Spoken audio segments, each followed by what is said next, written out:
let's pivot now to what happened on Sunday during the games. And it dawned on me, and I don't know that the Panthers meant to do this. If they did, then bravo.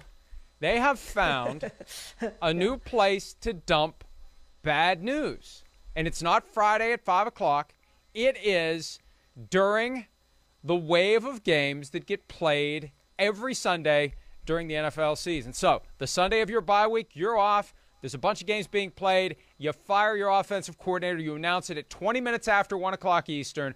Joe Brady and the Panthers have parted ways, i.e. Brady got fired. Matt Rule, the coach of the Carolina Panthers, who may be next, frankly, when the season ends. That's one of the big takeaways that some observers have made from this. Here's Matt Rule talking today about why the decision was made now, halfway through the bye, to let Joe Brady go. This was something that I felt like, from a football perspective, we needed to do now. So as we move forward, I'm going to count on our offensive staff to be very focused day by day, week by week. Everyone's kind of assigned an area previously, third down, red zone to game plan and kind of be in charge of. So they'll continue to be in those areas. Jeff Nixon will assume responsibility, the duties of the offensive coordinator position. He'll call the plays in conjunction with those guys. Obviously, as with everything in the organization, I'll oversee those guys and hope that we can play our best football as we move forward. What was kind of the main thing you landed on when you were coming to your decision, and why make it now with 5 weeks left? Well, I think the decision was made, and so I didn't see any reason to wait. I felt that this was the right move, and it was just purely football. I think that this was in the best interest of us moving forward. I feel like we can play better on offense. That's not about any one person or any one thing, but I just feel like this was the best way that I can help us move this forward offensively. And as I said, I'm going to count on the coaches that we have, the players that we have. We've got to coach our best and play our best these coming weeks. But I thought with the bye week that this was the appropriate time. Well, the appropriate time for the bye week would have been the day after their most recent game, to give Jeff Nixon 13 days to get an offense ready for the Panthers' next contest. There's something very bizarre about this happening halfway through the 2-week break. And I understand it's a very cold and heartless business. I get it. But boy, the nonchalance of Matt Rule. Like somebody's being bad. He got fired. This isn't, we're trying a different quarterback. This isn't, I'm going to have the play calling duties shift from this guy to this guy. This is, the play calling duties are going away from this guy because he's going away. He's gone.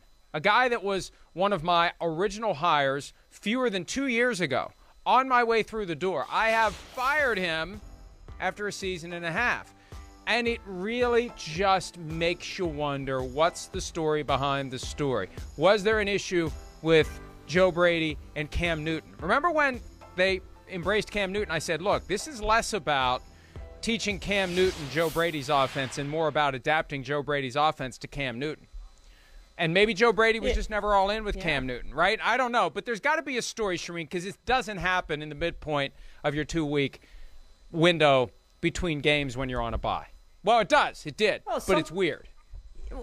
It's something smells about this so strong, because you're right. You would have done it on Monday after your last game to give Jeff Nixon time. Now, they could have told Jeff Nixon, hey, don't say anything, we're going to make this move, whatever. But at that point, why aren't you telling Joe Brady? Why are you waiting? If that was the case, why are you waiting? And then he says, Matt Rule says, well, we tried to get him on Saturday, but he couldn't come in till Sunday. Something doesn't add up with that either, Mike. So I don't know what the real story is with Joe Brady's firing, which is what it was.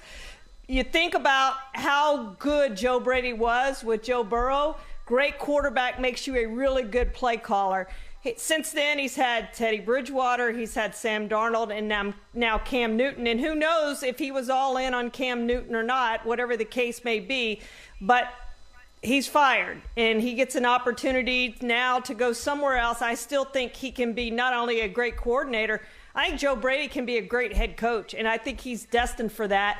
Maybe he goes back and works for Sean Payton. That's his mentor. He can go back with Sean with the Saints. I tell you what, if I'm in their division, I don't want Joe Brady back with Sean Payton. They are really, really good together. Hey, it may have just been a preemptive strike by Matt Rule so he wouldn't get fired and have Joe Brady take over down the stretch. And I'm being cynical there, but that's the way this game is. I mean, how ridiculous it is to envision a conversation that would have gone like this. Matt Rule calling Joe Brady, saying, "Hey, Joe, I need you to come in." "Well, I'm washing my car." I'm watching the Alabama. I'm watching the Alabama Georgia game, and I really can I I'll get like back can we to just you. do this tomorrow? Like, yeah, no, Joe, this is fairly important.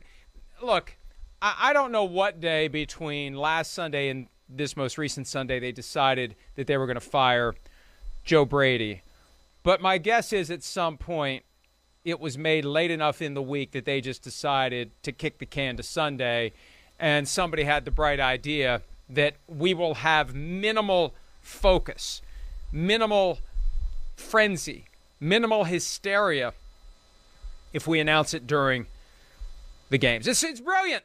It's brilliant. I don't think they set out to do it, but at some point during the week they realized they were going to do it, and somebody suggested, let's just do it during the game. and again, bravo. It's just like they've been looking for ways to put new pizza in cheese. They have found a new way to put bad news on the radar screen at a time when we won't notice it. So kudos to the folks in Carolina. Hi, I'm Mike Tirico, and thanks for watching. Make sure to hit subscribe for the latest news and highlights from NBC Sports.